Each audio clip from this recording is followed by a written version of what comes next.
Hi guys, welcome back to my channel. Today we are tackling wavy fur and the technique used to draw it realistically. This one is quite simple when it's broken down, so let's get straight into it. The first step for this type of fur is to break it down into clumps or sections, and we do this by looking at the shadows and the lights within a reference or whatever you're working from.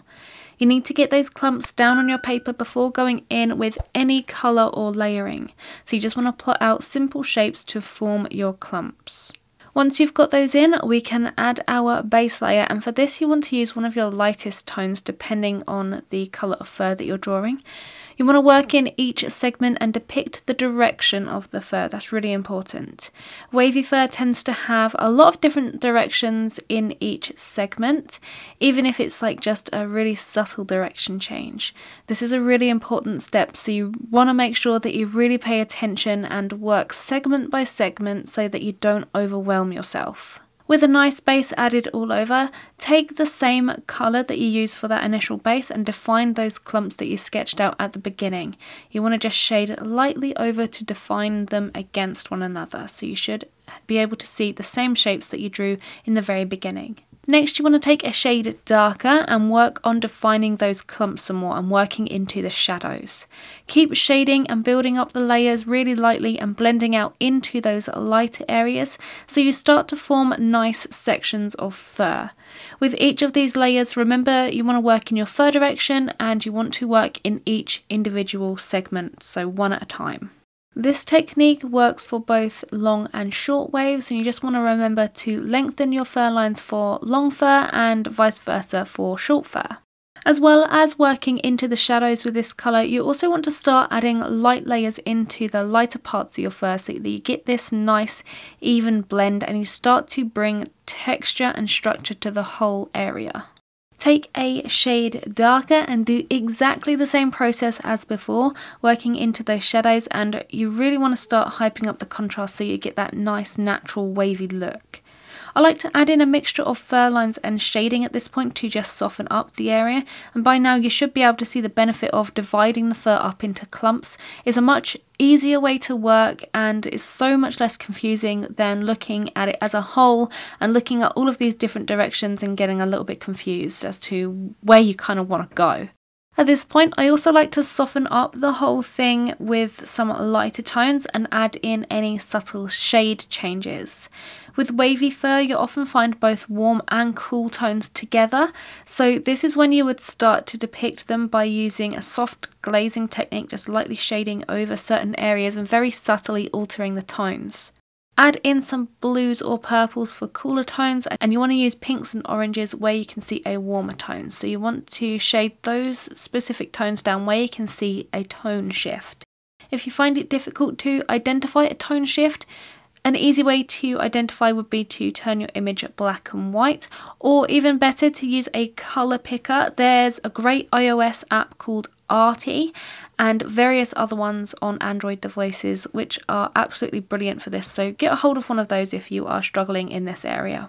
Once you've added in those subtle tone shifts, we can add our darkest colour to the shadows and really adjust that contrast. With this tone, I like to first work into the shadows present on each clump and then slowly shade and add fur lines coming into the lighter areas of that clump to really blend the shadows out and keep everything really nice and smooth and blended. You should see at this stage your contrast really start to pop and all of your fur clumps are really nice and defined and your fur directions within each clump should be visible. You'll also want to use some of your lighter tones at this point to continue developing the fur texture and to help blend everything out, especially if you have that really nice soft kind of fur, that soft wave. One thing you really need to pay attention to within each clump is the structure. As you can see on my demo piece, I have some straight clumps and there are also some which are really waved, almost like S-shaped clumps. The straight ones are pretty simple and they kind of just require shading at either side to make them look three-dimensional, but the S-shape clumps need a little bit more analysing. You want to look at the shadows and the lights in that clump and also at the shape. Like I said, most waves are S-shaped and you need to shade in one of two ways for the S shape. You need to either shade in the middle and leave the ends lighter for an S shape that's sort of like going in and then out, almost like a U, or you need to shade at either end and leave the middle lighter for an S shape that's kind of going out and then in, kind of like an N. And that's the only way that I can kind of think of it to explain it really simply, so I hope that kind of makes sense to you. Another way of thinking at it would be either like a concave or a convex, so you need to identify which one of those your S shape is and apply the shading appropriately. So look at the ends and look at the middle and see which is lightest and darkest. With your shading on these S shapes as well, you want to make sure that you have really smooth edges, and you want to blend your shading areas out into your lighter areas, and you want to almost stagger your shading at a very slight diagonal following the curvature of the S. So you want to just stagger it ever so slightly and taper it out so you've got a really nice smooth blend. This kind of fur really does take a lot of patience, and you just want to keep building on your shadows, working on that contrast, layering really lightly, and it may seem like it is taking absolutely forever to come together, but when it does all come together, it will happen really quickly and you'll have a super realistic looking fur patch. So keep plodding away at it, keep layering, and it'll all come together. I really hope that you guys enjoyed this one and that you now feel a little bit more confident, or a lot more confident, when drawing this type of fur, as I know it can be a really daunting type when you get a reference or whatever with this texture in it. So just break it down into these simple steps of clumps, working in the shadows, and then working on your highlights, and you will create an amazing texture, trust me. If you like this video, make sure you give it a big thumbs up, and if you're new around here, hit that subscribe button so you don't miss any future videos of mine, and join my family of coloured pencil enthusiasts here. I upload new art videos every single week for you to enjoy.